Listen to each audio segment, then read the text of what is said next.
Halo, Assalamualaikum warahmatullahi wabarakatuh. Kembali lagi sama gue di Firdaus Aska Podcast.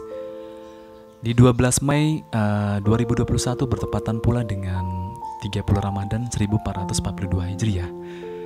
Ya, di penghujung Ramadan ini, bagi orang-orang yang punya anxiety itu sangat merasa sedih ya.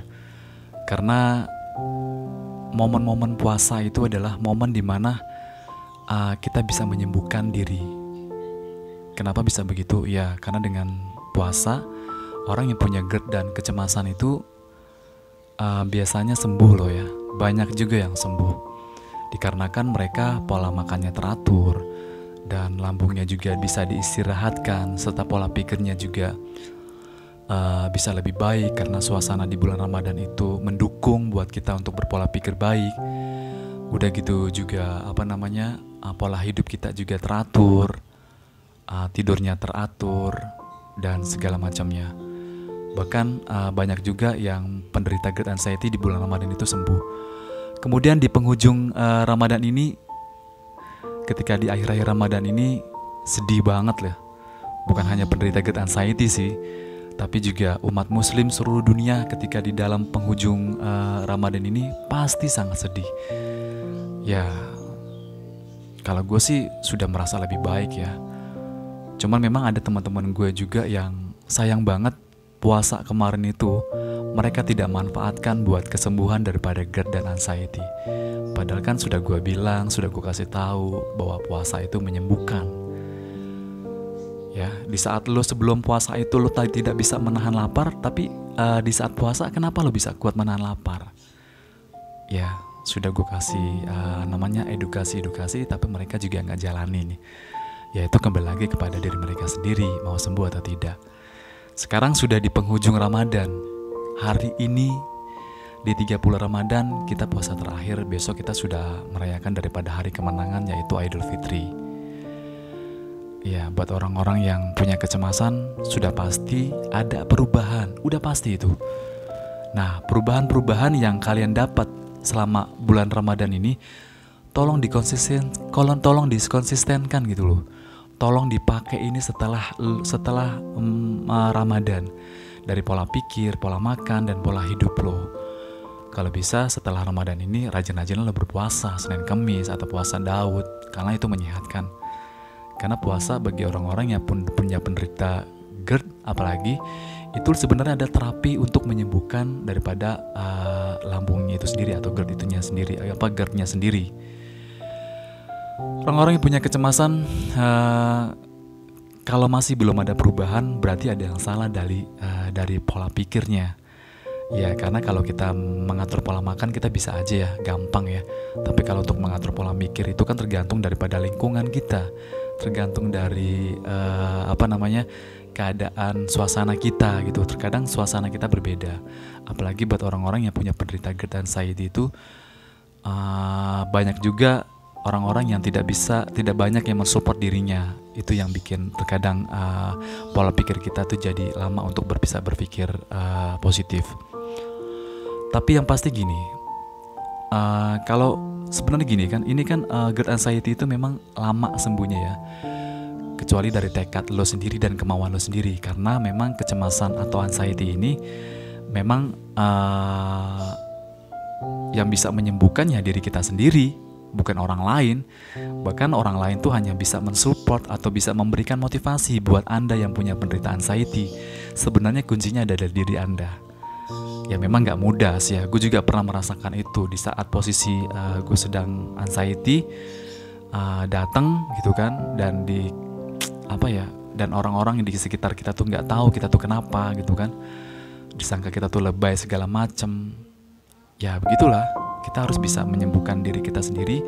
Pola pikir, pola hidup, pola makannya benar-benar harus kita jaga sendiri. Kalau bukan kita siapa lagi, ya nggak? Orang-orang yang punya menderita GERD anxiety itu di tahun 2020 tuh meningkat. Ya, semenjak adanya COVID-19, banyak sekali orang yang menderita penyakit kecemasan. Ya, memang karena faktor COVID-19 itu menimbulkan rasa takut mereka, ntar gue nggak bisa makan karena gue diberhentiin kerja segala macam, stres mereka, gitu loh. Dan makin banyak juga sih memang penderita GERD dan anxiety di tahun 2020 sampai 2021 ini. Ya bagi gue sih ya udahlah, caranya adalah bila kita punya GERD dan anxiety, yang pertama yang lo lakukan adalah lo ikhlas. Ya lo ikhlas, lo terima dengan kecemasan yang datang terhadap diri lo. Kalau lo sudah terima, lo sudah pasrah, artinya lo sudah serahkan semua kepada Tuhan, maka kecemasan itu akan berangsur-angsur pulih. Kemudian yang lo lakukan adalah sabar. Ya sabar, karena memang proses penyembuhan GERD anxiety itu nggak sehari 2 hari. Bahkan minimal itu 9 bulan, 6 bulan lah. Lo harus sabar, bahkan juga ada yang sampai puluhan tahun ya. Lo harus sabar. Kemudian adalah sadar. Ya lo sadari diri lo bahwa lo tuh memang gak kenapa-napa. Ini hanya permainan pikiran. Ini hanya penyakit GERD, hanya asam lambung aja yang naik ke kerongkongan. Dan efek-efek semua itu yang berdampak ke tubuh lo itu hanya sebuah sensasi aja, bukan penyakit berat. Itu sih yang selama ini gue edukasi buat mereka-mereka. Karena kebetulan kan juga relawan GERD dan anxiety ya. Memang sangat luar biasa loh kalau kita punya penyakit ini. Sangat luar biasa. Badan kita sehat-sehat ya, bugar. Bahkan juga ada juga yang gemuk. Tapi di sisi lain tuh kita merasakan rasa takut mati, rasa pingsan, rasa sempoyongan. Ada 1001 sensasi. Dahsyat ya. Jadi buat sahabat-sahabat semua, kalau lo mau sembuh ya itu kuncinya. Tetap jaga pola makan, pola pikir, dan pola hidup lo. Yang terpenting adalah banyak-banyak berdoa aja, minta cari ketenangan.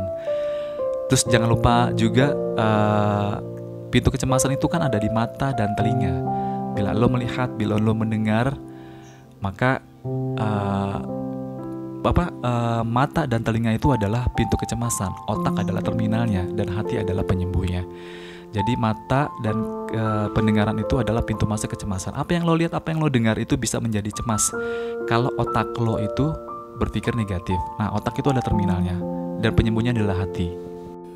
Kalau lo mau betulin itu semua, kalau lo bisa menyembuhkan itu semua, maka perbaiki hati lo. Ya, bahagiakan hati lo, karena dengan bahagiakan hati lo bisa sembuh. Dan apa yang lo lihat, apa yang lo dengar, dan otak lo bisa merespon dengan sesuatu yang positif. Caranya membahagiakan hati adalah bahagiakan orang lain. Ya, lakukan sesuatu yang baru, seperti lo membantu orang lain dan sebagainya macamnya. Yang penting hal-hal yang positif. Kemudian jangan lupa untuk berzikir, mengingat Allah Subhanahu wa Ta'ala, dan berdoa. Ya, dengan lo bisa menjaga hati, maka kesembuhan ada di depan mata lo. Sekali lagi ucapin selamat buat lo semua yang sudah bisa bangkit lagi setelah Ramadan ini dan sudah ada perubahan. Lanjutkan setelah Ramadan, lanjutkan, dan pola pikir, pola makannya harus benar-benar diikuti setelah Ramadan ini, harus bisa lebih baik lagi ya. Dan yang pastinya gue mau ucapin minal aidin wal faizin buat Anda semua. Selamat merayakan Hari Raya Idul Fitri, selamat merayakan hari kemenangan, dan pasti Anda sembuh. Karena berpikir sembuh sebelum sembuh adalah sesuatu yang sangat luar biasa. Wassalamualaikum warahmatullahi wabarakatuh, bersama gue Firdaus Aska.